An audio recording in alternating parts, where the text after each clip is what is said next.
Oi, oi! Eu sou a Nathalie de la Russe, sou produtora cultural e esse é o curso de produção de shows e eventos musicais. O encontro anterior foi o segundo sobre logística, mais voltado à hospitalidade, dádiva e recepção em produção de eventos. Eu detalhei mais as questões de hospitalidade, em especial os camarins e a alimentação contida neles. Falei que várias exigências que parecem frescura, na verdade têm um motivo para serem da forma que são. Falei também sobre negociação de riders de hospitalidade e sobre cuidados com a segurança. O tema de hoje é cronograma.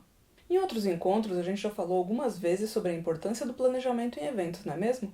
Todas as fases de produção de um evento são compostas de diversos detalhes e é muito necessário que a gente consiga prestar atenção a cada um desses detalhes para que no final tudo ocorra da melhor maneira possível sem que nada fique para trás. Por essa razão, o cronograma é a melhor e mais importante ferramenta para conseguir organizar todas as demandas e todos os detalhes relacionados ao evento. A origem do termo cronograma vem do grego, onde cronos significa tempo e grama significa alguma coisa escrita ou desenhada. E cronogramar algo é justamente isso, desenhar o tempo, imprimir de forma gráfica como o tempo precisa ser organizado. De acordo com a Cecília Cury, que é economista formada pela UFMG e produtora de eventos desde 2012, em um texto assinado por ela no blog da Simpla, que é uma plataforma online de eventos e cursos, parece óbvio, mas não é. Qualquer tipo de planejamento, seja para eventos ou para a vida, fica muito mais fácil de ser alcançado quando ele é feito aliado a um cronograma. A Cecília diz que chega uma hora que todos percebemos como é praticamente impossível tentar lembrar de tudo ao mesmo tempo. Nessa tentativa de se organizar, em um piscar de olhos você pode ficar perdido no meio de inúmeras opções ou tentar utilizar uma opção diferente todas as vezes, mas nunca chegando em lugar algum. Para tentar iluminar esse caminho, o objetivo desse texto que a Cecília escreveu é explicar para você algumas estratégias de organização e planejamento. A primeira mudança vem de dentro. Antes de tudo, você precisa entender que a produtividade é uma coisa muito subjetiva que tende a variar amplamente de acordo com as vivências e experiências de cada um. Cada pessoa tem a sua responsividade natural a diferentes tipos e ritmos de trabalho. É necessário ter uma visão analítica para entender que tipo de organização pode funcionar para você e que tipo é melhor evitar.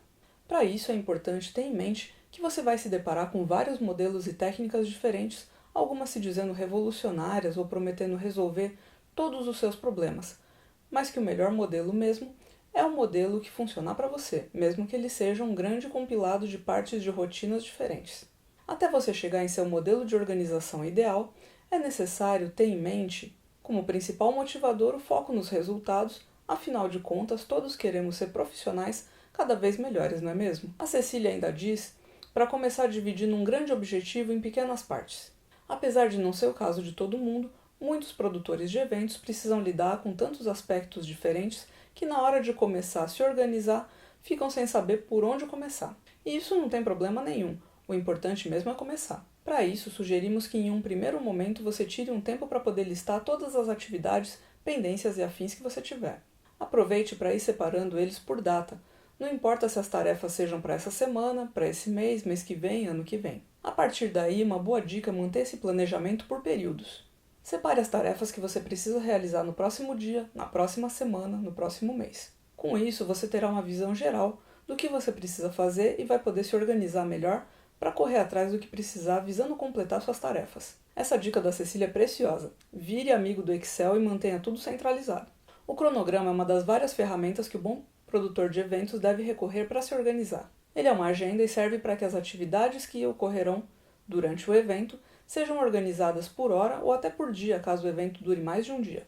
Neles são colocados em eventos musicais, por exemplo, o horário de início do evento, do primeiro show, do DJ. Em seminários podem ser colocados os horários de início de cada palestra, da discussão, do coffee break.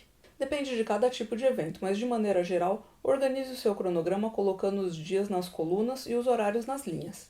Assim você terá uma planilha ampla para poder encaixar as atividades nos seus respectivos dias e horários de uma forma bem mais organizada. O importante é que o cronograma seja feito em todos os casos para que o produtor consiga arranjar o evento que for de maneira mais adequada para ele, convidados e público, tendo uma visão clara de cada atividade. E eu complemento essas informações da Cecília, lembrando que existem grandes diferenças de planejamento quando a gente trabalha com eventos de venda direta ou com projetos selecionados em editais e também quando a gente levanta um evento do zero. Essas diferenças vão estar refletidas também nos tipos de cronograma que a gente vai utilizar para cada uma dessas modalidades. O cronograma também pode ser chamado de planejamento estratégico, e onde é que a gente faz o planejamento de algo? Isso mesmo, numa planilha. Existem aplicativos e programas específicos para gerar cronogramas, mas eu gosto mesmo do bom e velho Excel. Logo que eu comecei a trabalhar com produção, meu primeiro chefe fazia as planilhas dele diretamente em arquivos em Word, e o Word, apesar de ser um excelente editor de textos, é bastante limitado para planilhas. Mas assim, eu também não sabia mexer no Excel, e eu sou da opinião que se você não sabe fazer melhor do que o outro, você também não dá pitaco. Eu não sei se você lembra, mas lá no primeiro encontro, quando eu falei um pouco sobre a minha trajetória profissional, eu falei que depois de ter trabalhado pela primeira vez numa produtora de shows, quando eu fui demitida, eu fui chamada para trabalhar numa obra corporativa por conta da minha formação em design de interiores. Então, chegando lá, absolutamente tudo era planilhado. Pois era um trabalho onde mais de 3.000 funcionários sairiam de diversos edifícios de origem e iriam para um único edifício maior que tinha sido todo reformado para abrigar toda a equipe de uma financeira. Mas a princípio eu recebia planilhas prontas e só revisava o conteúdo. Eram planilhas com os nomes dos funcionários divididos por setor, mas com muitos detalhes, com o logotipo da empresa, com células coloridas, bordas diferenciadas, e tinha também as plantas baixas arquitetônicas, então minha função era pintar as células na planilha e as cadeirinhas na planta da mesma cor, assim a gente sabia quem ia para onde. E foi assim durante um mês, aí eu comecei a receber planilhas de cronograma para as mudanças que iam acontecer, ou seja, que dia cada setor ia ser transferido para o novo prédio. E até aí tudo bem. Um belo dia, minha chefe pediu para montar uma planilha, pois ela estava ocupada com alguma outra demanda, e aí eu fiz como eu fazia com meu ex-chefe. Aquela planilha de Word sem recurso nenhum. Quando a minha chefe viu, ela puxou uma cadeira, sentou do meu lado e falou: "Vamos fazer uma planilha?" Aí eu já fiquei com o coração na mão, porque, né, ela não tinha gostado da planilha que eu fiz no Word. E agora? Ela estava com a minha planilha impressa, era algo bem simples, tipo os contatos de todos os funcionários do nosso departamento. Eram umas 10 pessoas, seus telefones e seus e-mails. Ela abriu o Excel, ela pediu para eu transcrever cada uma das informações para uma célula. E quando eu terminei, ela disse que todo mundo tem a péssima mania de começar a planilha colada no topo e na lateral esquerda da tela. E é verdade. Aí ela inseriu uma coluna na esquerda, inseriu uma linha no topo e pronto. Tínhamos margens. Aí ela perguntou se eu sabia colocar bordas na planilha. Coloquei. Aí ela alterou as bordas externas que eu tinha colocado, que eram finas, por bordas mais grossas para destacar a planilha na tela. Aí ela ocultou a grade no Excel e a planilha ganhou destaque, sem aquele monte de linhas que não seriam utilizadas, e assim foi. Ela colocou um logotipo da empresa, inseriu uma linha fina preenchida com a cor principal do logotipo abaixo do título da planilha, que era algo como contatos dos funcionários da equipe, e eu fui aprendendo muito ali. Depois disso, quase todo dia ela me pedia alguma planilha, e hoje em dia todas as minhas planilhas são elogiadas, seja para cronograma ou para orçamento. Eu, particularmente, gosto mais de fazer planilha de orçamento do que de cronograma. Às vezes, na pressa, dependendo do projeto, eu faço o cronograma no Word como se fosse uma lista mesmo, com datas, horários e demandas, mas só quando são projetos bem simples. Eu fiquei tão viciada em fazer planilha depois que eu trabalhei nessa obra, que se me mandarem uma planilha que eu acho que não funciona, ou que tá feia, ou que não tá boa, eu na hora já altero tudo nela, preservando apenas o conteúdo. O lance de deixar margem no topo e margem à esquerda fazem milagre numa planilha. No mais, é bom aprender as ferramentas de cálculo ou fórmulas no Excel. Tem bastante material gratuito na internet que mostra esses macetes. É ótimo saber como utilizar, pois facilita a vida. Um modelo que a grande maioria dos produtores gosta de usar para cronogramas é o gráfico de Gantt. Você já ouviu falar? Eu particularmente não utilizo esse modelo, mas de acordo com o Rafael Pires do portal Rock Content, o gráfico de Gantt é utilizado para facilitar a visualização do andamento e conclusão de etapas em um projeto. A criação e gestão de projetos permite que as estratégias tenham o máximo de aproveitamento, desde a fase de planejamento até a de execução. O gráfico de Gantt é um tipo de gráfico de barras que ilustra um cronograma do projeto batizado com o nome do seu inventor, Henry Gantt, que projetou esse modelo no início do século passado. Os gráficos modernos de Gantt também mostram os relacionamentos de dependência entre as atividades e o status atual do cronograma. Um gráfico de Gantt lista as tarefas a serem executadas no eixo vertical e os intervalos de tempo no eixo horizontal. A largura das barras horizontais mostra a duração de cada atividade, como mostrado no exemplo. Elementos de terminal e elementos de resumo constituem a estrutura analítica do projeto. Os gráficos modernos de Gantt também mostram os relacionamentos de dependência entre as atividades. Henry Gantt foi um engenheiro e consultor considerado pioneiro na humanização da administração. O profissional buscava otimizar os processos administrativos, tendo como finalidade maximizar a produtividade e aumentar a eficiência da produção. Um dos principais destaques de Gantt é a sua visão diferenciada que coloca o ser humano como foco na indústria. Nesse sentido, ele foi o precursor de métodos administrativos que são mais humanizados e, consequentemente, menos autoritários. Foi o engenheiro que criou o sistema de remuneração denominado como Task and Bonus, que é traduzido como tarefa e bônus, e foi apresentado no começo do século XX para a American Society of Mechanical Engineers, Sociedade Americana de Engenheiros Mecânicos. Basicamente, o método se baseava em pagar um valor a mais para o colaborador quando esse produzia acima da meta estipulada, dando incentivo à alta performance. Desse modo, esse é o início das gratificações por produtividade, tal como vemos na atualidade. Com uma mente inovadora e à frente do seu tempo, o estudioso se tornou referência no universo da administração devido ao gráfico de Gantt. Na época em que desenvolveu a ferramenta, ele provocou uma verdadeira revolução na administração da produção. As principais vantagens de usar o gráfico de Gantt durante a gestão de um projeto são clareza. Um dos maiores benefícios do gráfico de Gantt é a capacidade da ferramenta de reduzir várias tarefas e cronogramas em um único documento. Comunicação. Você pode usar gráficos de Gantt para aprimorar outras atualizações de status. O simples esclarecimento das posições do gráfico oferece um método visual fácil para ajudar a entender o progresso da tarefa. Motivação. Alguns profissionais se tornam mais eficazes quando confrontados com uma forma de motivação externa. Os gráficos de Gantt oferecem a capacidade de concentrar o trabalho na frente de uma linha de tempo da tarefa ou do final do segmento do gráfico. Por isso, os gráficos de Gantt são tão significativos, afinal, eles associam seus hábitos de trabalho ao cronograma geral do projeto. Coordenação. Para os donos de pequenas empresas, os benefícios de um gráfico de Gantt incluem a capacidade de sequenciar eventos e reduzir o potencial de sobrecarga de trabalho. Algumas pessoas até usam combinações de gráficos para dividir projetos em conjuntos de tarefas mais gerenciáveis. Criatividade. Às vezes, falta de tempo ou de recursos força os gestores do projeto a encontrar soluções criativas. Ver como as tarefas individuais se entrelaçam nos gráficos de Gantt geralmente estimula novas parcerias e colaborações que podem não ter evoluído nos sistemas tradicionais de atribuição de tarefas. Tempo de gestão. A maioria dos gerentes de projeto considera o planejamento como um dos principais benefícios dos gráficos de Gantt em um ambiente criativo. Ajudar as equipes a entender o impacto geral dos atrasos do projeto pode promover uma colaboração mais forte e, ao mesmo tempo, incentivar uma melhor organização de tarefas. Flexibilidade. Ao usar o Excel para gerar gráficos de Gantt ou carregar tarefas em um gerador de gráfico mais preciso, a capacidade de emitir novos gráficos à medida que seu projeto evolui permite reagir a mudanças inesperadas no escopo ou na linha do tempo do projeto. Gerenciabilidade. Para gerentes de projeto que lidam com atribuições complexas, como eventos, por exemplo, os benefícios dos gráficos de Gantt incluem atribuições de externalização. Ao visualizar todas as peças de um quebra-cabeça de projeto, é possível tomar decisões mais focadas e eficazes sobre recursos e cronogramas.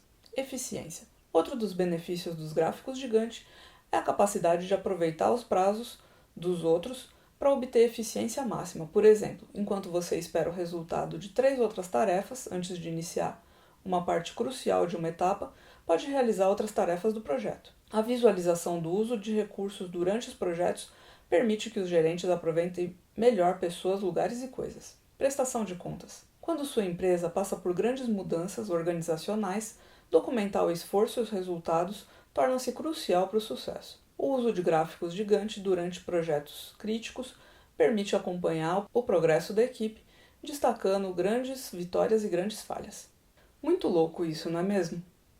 Um modelo de cronograma criado no início do século passado ainda é tido como uma ferramenta de excelência não só para quem trabalha com eventos, mas em diversas áreas. De acordo com o livro Showtime, o Manual do Sucesso do Produtor de Eventos, escrito pelo Saulo Mira, para planilhar o seu evento, primeiramente você precisar dividi-lo em 3 partes: pré-produção, produção e pós-produção. Isso irá facilitar sua vida por destrinchar as ações de maneira organizada.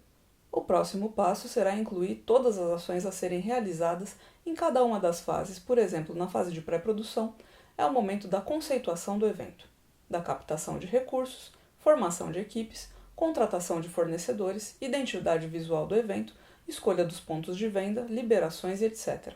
Já na produção, as ações serão divulgação, organização do espaço, montagem de estruturas, ativação dos pontos de venda, hospedagem de equipes técnicas, músicos e artistas, alimentação das equipes, etc.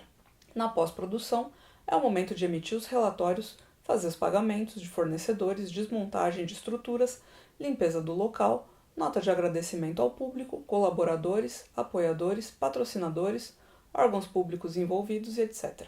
O detalhamento das planilhas é muito importante, portanto não se esqueça de deixar os espaços de responsável e semanas de execução para cada uma dessas ações, assim você poderá acompanhar o andamento delas de perto. E aí eu digo o seguinte, cada produtor determina o tipo de cronograma que funciona melhor para si. O cronograma de produção precisa ser de fácil compreensão e conter todas as informações essenciais para o acontecimento do evento. Precisa sintetizar todas as informações importantes, nomes, telefones, endereços, números de voos e companhias aéreas e principalmente horários e contatos. E, gente, horários relacionados a qualquer etapa da produção têm que ser seguidos à risca, não tem negociação.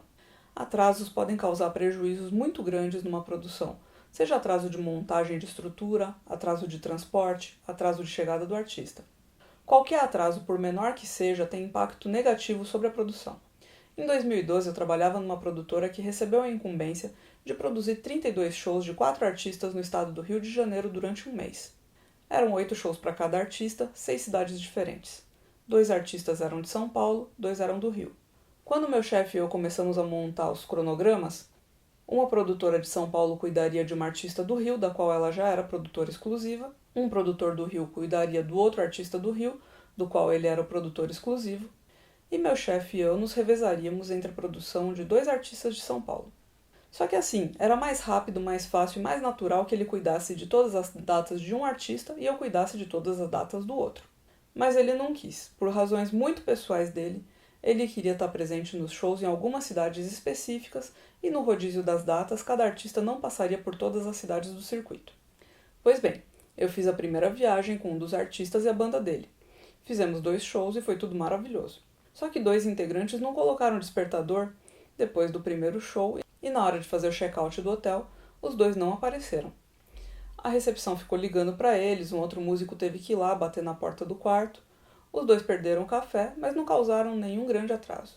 Aí eles aprenderam a não ficar sem o despertador e a pedir para a recepção do hotel ligar no quarto no horário que eles precisam acordar. Quando foi para fazer a segunda viagem com esse artista, meu chefe disse que não, pois ia ter show numa das cidades onde ele queria estar, então eu tinha que ir com outro artista. Só que não sei se você lembra do encontro sobre produção ética e comportamento, onde eu contei que eu sofri assédio sexual verbal por parte de um músico. Foi justamente antes dessas datas que meu chefe me incumbiu de fazer e eu me recusei. E aí, como ele tinha colocado um produtor do Rio para fazer 2 das datas com a banda que eu já tinha acompanhado e que ele queria estar na cidade do terceiro show, ele não quis passar esse tal produtor para a banda que eu deveria acompanhar e me colocar com a banda que eu já conhecia. O produtor do Rio tinha recebido um cronograma meu, com todos os detalhes possíveis e imagináveis, e eu ainda estava me comunicando com ele por e-mail, mensagem e telefone. Ele recepcionou a banda no aeroporto, levou para passagem de som, acompanhou o show, tudo certo. Antes que ele chegasse ao hotel, eu ainda repassei o cronograma com ele por telefone e fui dormir tranquila. Quando acordei de manhã, aqui em São Bernardo, antes do horário previsto para a banda sair do hotel, lá no Rio, tinha várias ligações perdidas e mensagens dos músicos falando: Nath, o produtor sumiu. Tamo pronto para sair do hotel, tamo adiantados, já tomamos o café da manhã, já fizemos o check-out, a gente já ligou pro celular dele, já mandou mensagem, já pediu para ligar no quarto dele e nada. E aí eu tentei também e nada, só me restou dizer pra banda entrar no ônibus, que era um fretado só pra eles, e se o cara não aparecesse em 15 minutos era pra eles irem embora. Aí eu pedi pra recepção do hotel dar um jeito. Eu imagino que eles tenham ido destrancar o quarto do cara e acordar ele. Rapidinho ele apareceu no ônibus, não sem antes de me ligar e me xingar de absolutamente tudo que deu na telha dele. Eu só respondi: olha, A gente tinha um cronograma, todos os detalhes estavam lá, você estava ciente de tudo. Sabia que tinha uma longa viagem até o próximo show e ainda assim você quis correr o risco da banda não chegar a tempo. Eu resolvi como foi possível resolver para a banda não ir embora te largando para trás. A banda me contou depois que não só ele bebeu muito depois do show, na noite anterior, mas que também acharam que ele tinha usado drogas. Se ele ficasse para trás, eu ia ter que resolver a volta dele para o Rio de Janeiro, já que eles estavam na Serra. Isso não só ia impactar diretamente nos custos da turnê, como a banda ia ficar sem produtor no show seguinte. Então foi melhor ter um produtor de cara feia, mas que aprendeu a lição, do que deixar a banda a esmo. Mas reforçando aqui a informação, se você está numa produção, está prestando um serviço, não bebe, não use drogas e use o despertador. Se você achar que seu despertador vai falhar ou que você vai estar tão sonado que simplesmente não vai conseguir acordar, já pede para a recepção do hotel ligar no seu quarto 10 minutos depois do horário previsto para o seu despertador. Não custa nada e todo mundo fica tranquilo. E ainda falando sobre organização em turnês, você sabe o que é um tourbook? Ele é um caderninho com todos os detalhes do que acontece na turnê, ou seja, cronograma, todos os horários de voo, as informações de transporte terrestre, hospedagem, sugestões de restaurantes nas proximidades do hotel, nas cidades de show, horários de passagem de som, de shows, contatos de produção local, informações que sejam úteis a todos os envolvidos no evento, show ou turnê. Geralmente ele é organizado pelo tour manager do artista, que é o gerente de turnê. Mas quando eu trabalhei com artistas estrangeiros, eu geralmente fiquei encarregada de cuidar do tourbook, porque era algo que todo mundo deixava para a última hora, acabava não fazendo e depois chegavam à conclusão de que era necessário. Então eu comecei a me antecipar nesse sentido. Aí alguém pergunta, mas Nath, por que só para artista gringo? Para artista nacional o tourbook não é realmente necessário? A questão é que quando eu contrato um artista nacional, que não seja um dos artistas que eu já represento, eu contrato através de uma produtora que o representa. Então quem vai elaborar o tourbook dele, se necessário, é essa produtora. Eu vou só passar os detalhes necessários referentes ao show que eu contratei. Fora isso, o artista nacional, mesmo que seja de outra cidade ou outro estado, está em casa, né? Pensa que o artista estrangeiro, por mais bem articulado que seja, chega aqui geralmente sem saber falar absolutamente nada em português, mesmo que já tenha vindo para cá outras vezes. E tem pessoas que detestam ter que depender dos outros para qualquer coisa que seja. Tem pessoas que são tímidas e têm dificuldades em falar com pessoas que ainda não conhecem. Tem pessoas que estão tão envolvidas em 300 coisas ao mesmo tempo que precisam de ferramentas que as auxiliem a não deixar nada para trás. Pois bem, o tourbook vem ajudar em todos esses casos. A gente está falando basicamente de um caderninho que pode ser feito no Word mesmo, em tamanho meio ofício, e que depois de imprimir você manda colocar aquela espiral e a capinha plástica. Aí alguém pergunta, mas Nath, por que o tamanho tem que ser meio ofício? E eu respondo, porque eu já fiz no tamanho A4 e foi péssimo. Pense o seguinte, as informações que vão num tourbook às vezes são curtas e concisas, sobre os diversos temas que estão contidos ali. Por razões de compreensão dos temas, muitas vezes você não vai misturar vários temas na mesma página. Por exemplo, você não vai colocar indicação de restaurante e contato do responsável técnico da casa de show na mesma página. Se você está escrevendo essas informações num tamanho meio ofício, o espaço que sobra numa página que tem uma informação sobre um tema específico é bem menor do que o que sobra no A4, não é mesmo? Por essa razão, um caderninho meio ofício vai ter mais páginas e ficar mais bem estruturado, mais grossinho, melhor para segurar. No mais, o meio ofício geralmente cabe numa bolsa tiracolo, cabe num bolso externo de mala ou de mochila, é mais fácil de estar sempre à mão. O A4 a pessoa vai ter que ficar carregando na mão ou colocar numa mochila que tem o tamanho de um notebook ou numa sacola. Um caderno A4 com poucas páginas fica meio desengonçado, é ruim de segurar quando você está carregando outras coisas, não fica estruturado. No dia a dia de eventos e turnês, tudo precisa ser o mais prático possível, o menor possível, com as informações mais concisas possível. Eu costumo organizar o tourbook da seguinte maneira. Capa. Coloco geralmente o logotipo da banda, da produtora, e sinalizo ali o período da turnê e as cidades. Cronograma geral. Faço um cronograma bem detalhado contendo todos os dias, horários e ações. Por exemplo, dia 1, 5 de abril. Previsão de chegada do voo XY1234, 7 da manhã. Cidade de origem, Los Angeles. Número do portão de desembarque, 2. Passageiros John, Mary, Charles, Richard, Paul e Caroline. Produtora local, Nathalie. Telefone da Nathalie. E-mail da Nathalie. Previsão de partida do aeroporto, 8h15. Motorista José. van placa AB1542, cor prata. Telefone do José. Previsão de check-in no hotel, 9h30. Aí coloco todos os dados do hotel, nome, endereço, telefone, site e e-mail. Se no mesmo dia não tiver nenhuma atividade, como entrevista, passagem de som ou show, coloco ali a expressão day off, que quer dizer dia de folga. Se tiver entrevista em rádio, por exemplo, coloco ali a expressão lobby call, que quer dizer a chamada à recepção. Isso quer dizer que naquele horário todos os envolvidos precisam estar prontos na recepção para poder entrar na van e seguir para o local da entrevista. Então, lobby call, 16h30. Chegada à emissora de rádio, 17h30. Aí coloco todos os dados da emissora, nome, endereço, telefone, site, e-mail, o nome e, se possível, a foto de quem vai realizar as entrevistas. Início da entrevista, 18h. Término da entrevista, 19h. Saída da emissora de rádio, 19h15. Chegada ao hotel, 20h15. E aí vem na planilha o dia seguinte, que vai constar como dia 2, e assim por diante até estarem listadas todas as atividades da turnê até o último dia.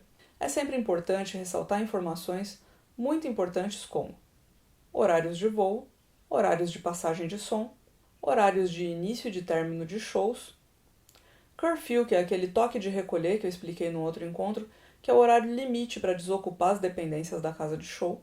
Digamos que essa turnê dure uma semana e passe por 3 cidades diferentes. Então eu quebro essa planilha geral em planilhas menores para cada dia e sinalizo em cima a data e o nome da cidade em fonte grande, e nas páginas seguintes vou colocar as informações pertinentes como sugestões de restaurantes nas cidades de show. Isso envolve uma pesquisa prévia na internet, mas você também pode entrar em contato com o hotel ou com a produção local e pedir que te enviem as sugestões por e-mail. Eu gosto de colocar uma sugestão de restaurante por especialidade. Exemplo: um restaurante de comida brasileira, um restaurante italiano, um mexicano, um oriental, um vegetariano e um fast food de rede internacional. E todos eles com endereço e com tempo de chegada a pé e de carro na rota do hotel até o restaurante. Obviamente em São Paulo é facílimo colocar muitas sugestões, mas em algumas localidades você não vai encontrar tudo isso perto do hotel. Então coloca o que encontrar, de preferência opções que os funcionários do hotel ou da produção local digam que tem bom atendimento e comida de boa qualidade. Sempre tem a opção do restaurante próprio do hotel também. Nesse caso é importante colocar no Tourbook os horários de funcionamento do restaurante e também do room service, que é o serviço de quarto, pois na maioria dos hotéis esse serviço não é 24 horas. A questão do fast food de rede internacional é muito importante. Tem gente que realmente tem medo de experimentar coisas novas e quando está em outro país, só come onde tem pratos similares ao que tem no seu país de origem. Eu não tiro a razão dessas pessoas. Passar mal fora de casa é ruim e passar mal em outro país sem conhecer nada nem ninguém é pior ainda. Aquele artista que eu já falei em vários encontros que primeiro perdeu o voo dos Estados Unidos para o Rio de Janeiro, depois o voo atrasou 27 horas e chegou em cima do horário do show.